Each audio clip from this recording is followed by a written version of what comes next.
আপনি কি এমন কোনো বিনিয়োগ করছেন যেখানে আপনার টাকা থাকবে শতভাগ নিরাপদ, ঝুঁকি থাকবে কম আর লাভও হবে নিশ্চিত বেশি? তাহলে আজকের ভিডিওটি আপনার জন্যই। কারণ সরকারি প্রতিষ্ঠান বাংলাদেশ ডাক বিভাগ পরিচালিত ডাকঘর মেয়াদি এফডিআর বর্তমানে 2026 সালের আপডেট রেট অনুযায়ী 1 লক্ষ, 3 লক্ষ এবং 5 লক্ষ টাকা যদি এফডিআর করেন বছরে কত টাকা লাভ পাবেন, কি সুবিধা রয়েছে, কারা করতে পারবেন, এ টু জেড এই এফডিআরটি নিয়ে বিস্তারিত আলোচনা করব। ডাকঘর সঞ্চয় ব্যাংক অর্থাৎ মেয়াদি হিসাবে বর্তমানে আপনারা এফডিআর করতে পারবেন। তার মানে একটাই প্রশ্ন যে ডাকঘর সঞ্চয় ব্যাংকে মেয়াদি আমানত করলে অর্থাৎ এফডিআর করলে কি সুবিধা পাওয়া যাবে। এটি একটি সরকারি প্রতিষ্ঠান, সরকারি নিরাপত্তা সম্পূর্ণ রাষ্ট্রীয় গ্যারান্টি থাকছে এই টাকাটি। নির্দিষ্ট ও নিশ্চয়তাপূর্ণ লাভ পাবেন, ঝুঁকিমুক্ত দীর্ঘমেয়াদী সঞ্চয়, সহজ কাগজপত্র ও সরল প্রক্রিয়া। নির্দিষ্ট সময় শেষে এককালীন বড় অঙ্কের অর্থ আপনি অবশ্যই পাবেন।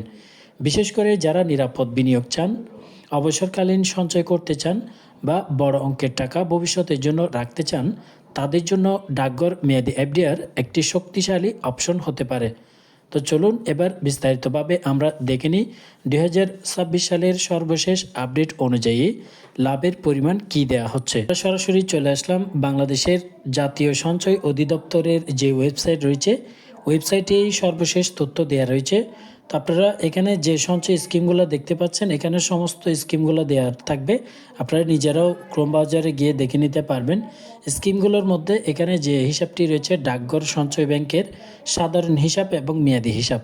সাধারণ হিসাবটি হচ্ছে আপনার সেভিংস অ্যাকাউন্টের মতোই, আপনারা যেভাবে ব্যাংকে সেভিংস অ্যাকাউন্ট খুলবেন ঠিক একইভাবে আপনারা ডাকঘর সঞ্চয় ব্যাংকেও সেভিংস অ্যাকাউন্ট করতে পারবেন। তবে মেয়াদি এফডিআর হিসেবে মেয়াদি হিসাব যেটি দেখতে পাচ্ছেন এটাই মূলত এফডিআর বলা হয়ে থাকে। এই এফডিআরটি আপনারা করতে পারবেন ডাকঘরে অর্থাৎ পোস্ট অফিসে। মেয়াদি এফডিআরে আমরা যদি দেখি সর্বশেষ যে আপডেটকৃত রেট, এই রেটে আপনারা 3টা স্কিমে এই আপডেটটি করতে পারবেন: 1 বছর, 2 বছর এবং 3 বছর। 1 বছর মেয়াদি যদি আপনি করতে চান বর্তমান রেট হচ্ছে 1 থেকে 7,50,000 টাকার মধ্যে যদি আপনার টাকার পরিমাণ হয় তাহলে 1 বছরের জন্য 10.65, 2 বছরের জন্য 11.22% আর 3 বছর সম্পূর্ণ মেয়াদি রাখলে 11.82%। কিন্তু 7,50,000 টাকার উপরে যখন যাবেন তখন লাভের পরিমাণ একটু কমতে থাকবে, কারণ সঞ্চয়পত্র এবং ডাকঘর সঞ্চয় ব্যাংকের যে মেয়াদি হিসাব এগুলোতে আপনারা টাকার পরিমাণ বাড়ালে লাভের পরিমাণ কমে যায়। 7,50,000 টাকার উপরে যে কোনো পরিমাণ টাকা রাখলে আপনি 10.60% হারে লাভ পাবেন 1 বছর মেয়াদি।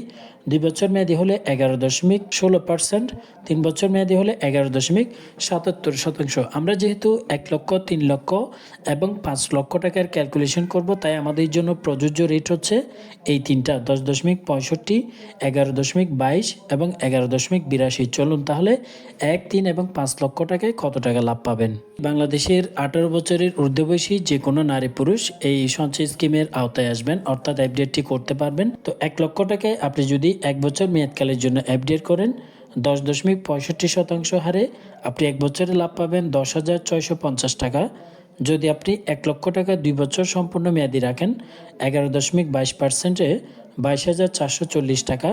আর 3 বছর সম্পূর্ণ মেয়াদে 1 লক্ষ টাকা রাখলে সম্পূর্ণ 3 বছর পরে আপনি 33,690 টাকা পাবেন। এটা হচ্ছে 1 লক্ষ টাকায়। আপনি 3 লক্ষ টাকার এফডিআর করেন পোস্ট অফিসে অর্থাৎ ডাকঘর সঞ্চয় ব্যাংকে, প্রথম বছরেই আপনি লাভ পাবেন 31,950 টাকা অর্থাৎ 3 লক্ষ টাকায়। যদি 2 বছর মেয়াদি করেন তাহলে 33,660 টাকা। এটা হচ্ছে 1 বছরে 33,660 টাকা পাবেন। কিন্তু আপনি যদি সম্পূর্ণ 2 বছর মেয়াদি রাখেন তাহলে এটার দ্বিগুণ লাভ পাবেন। যদি আপনি 3 বছর সম্পূর্ণ মেয়াদি 3 লক্ষ টাকা রাখেন সর্বমোট 3 বছর পরে আপনি লাভ পাবেন 1,01,070 টাকা 3 লক্ষ টাকা এফডিআর করলে। আবার টাকার পরিমাণ বাড়িয়ে আপনি যদি 5 লক্ষ টাকা রাখতে পারেন 1 বছরে আপনি 5 লক্ষ টাকায় লাভ পাবেন 53,250 টাকা। যদি 5 লক্ষ টাকা আপনি দ্বিতীয় বছরের জন্য রাখেন তাহলে 56,100 টাকা অর্থাৎ 2 বছর মেয়াদি রাখলে 56,100 টাকা। এটা হচ্ছে 1 বছরে, 2 বছর মেয়াদি রাখলে এটার ডাবল পাবেন। যদি সম্পূর্ণ 5 লক্ষ টাকা 3 বছর মেয়াদি রাখতে পারেন তাহলে সর্বমোট আপনি 1,68,450 টাকা আপনাকে লাভ দেওয়া হবে। তবে এখান থেকে উৎস কর হিসেবে কত টাকা কেটে নেওয়া হবে সেটা একটু দেখে নিই। উৎস কর হিসেবে 1 থেকে 5 লক্ষ টাকা পর্যন্ত হলে 5%, আর এর উপর হলে 10% উৎস কর কেটে নেওয়া হবে। সুতরাং আপনারা যদি 1 লক্ষ টাকা রাখেন তাহলে 5% উৎস কর আপনার এখানে যে লাভের পরিমাণ দেখানো হয়েছে এই লাভের অংশ থেকে কেটে নেওয়া হবে। তো বর্তমানে ডাকঘর সঞ্চয় ব্যাংকে আপনারা সরাসরি এফডিআর করতে পারবেন। যদি ডাকঘর সঞ্চয় ব্যাংক নিয়ে এখানে দেখানো টাকার পরিমাণের বেশি বা কম যদি আপনারা রাখতে চান তাহলে সেটি অবশ্যই কমেন্ট বক্সে জানাবেন আপনি কত টাকা রাখতে চান। এছাড়াও কোন ব্যাংকের কোন তথ্যটি আপনি জানতে চান সেটিও কমেন্ট বক্সে জানালে নতুন করে ভিডিও নিয়ে আসবো। এতক্ষণ সাথে থাকার জন্য সবাইকে ধন্যবাদ।